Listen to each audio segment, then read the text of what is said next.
Hello everybody, I'm Elizabeth, the Agri-Sciences Faculty Librarian at Stellenbosch University, and today I'll give you some helpful tips on reading academic works. The starting point is to determine why you are reading. What kind of information are you hoping to get from reading? Is it just a general understanding, or do you have a specific assignment?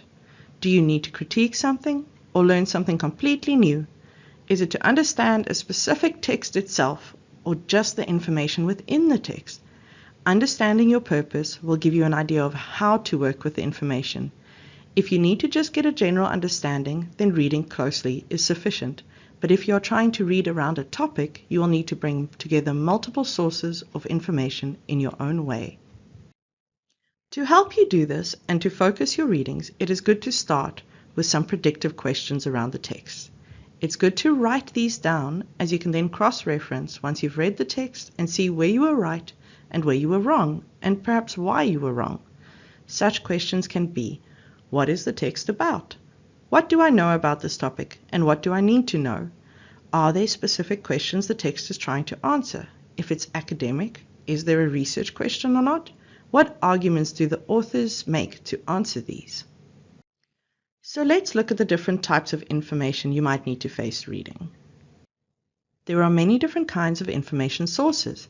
Different sources cover different aspects and ways in which topics are discussed, and understanding that allows you to understand how to effectively use these resources. This also ties into your information purpose, making sure that you select the right information source to give you what information you need. Let's dive into the three most frequent kinds you will encounter in the academic world: books, reports, and journals.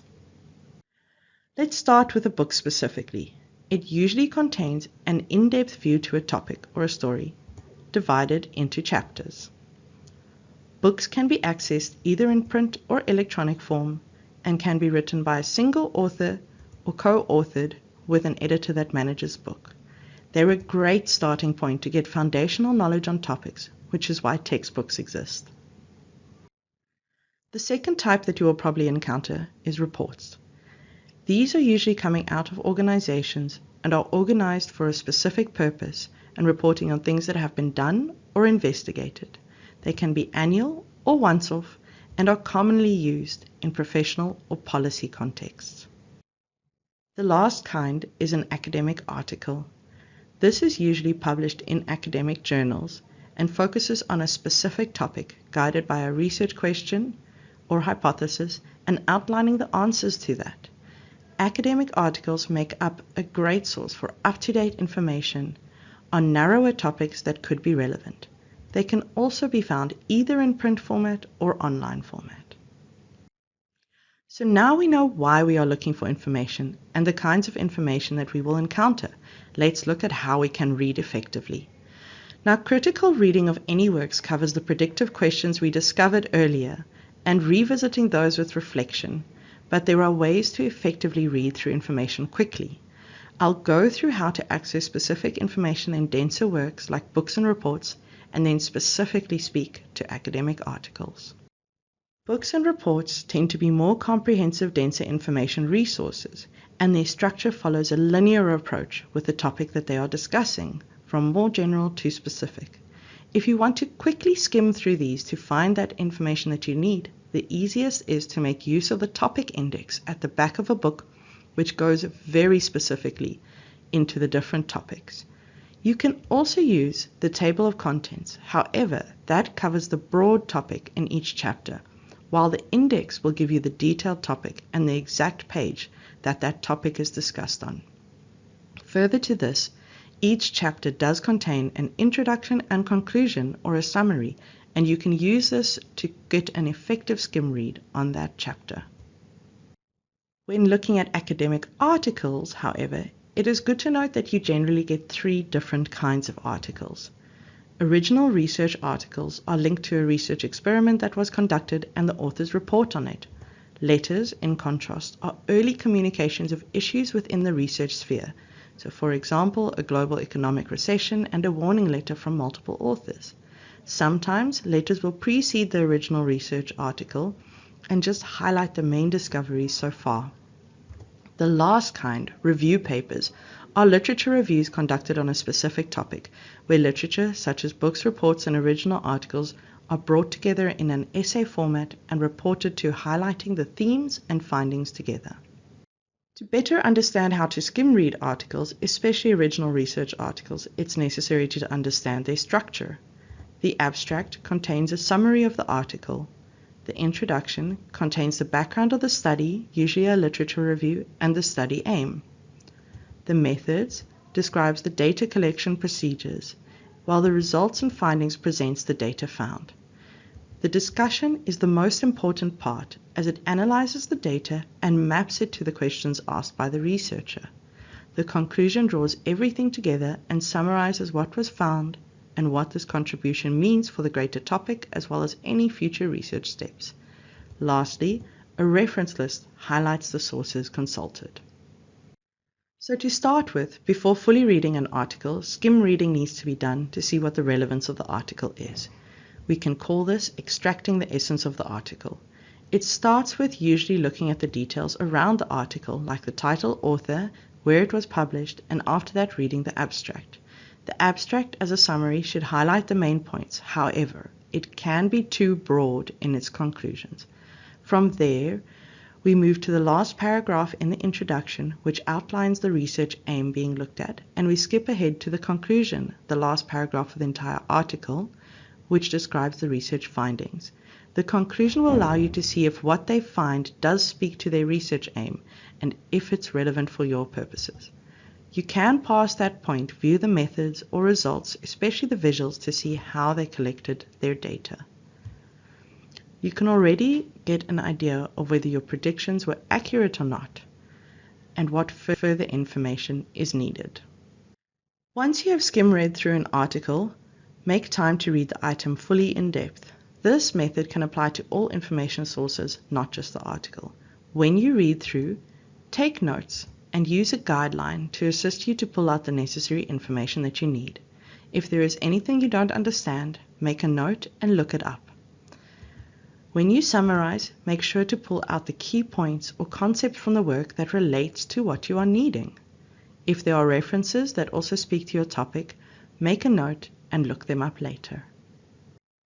So what does such a reading guideline look like?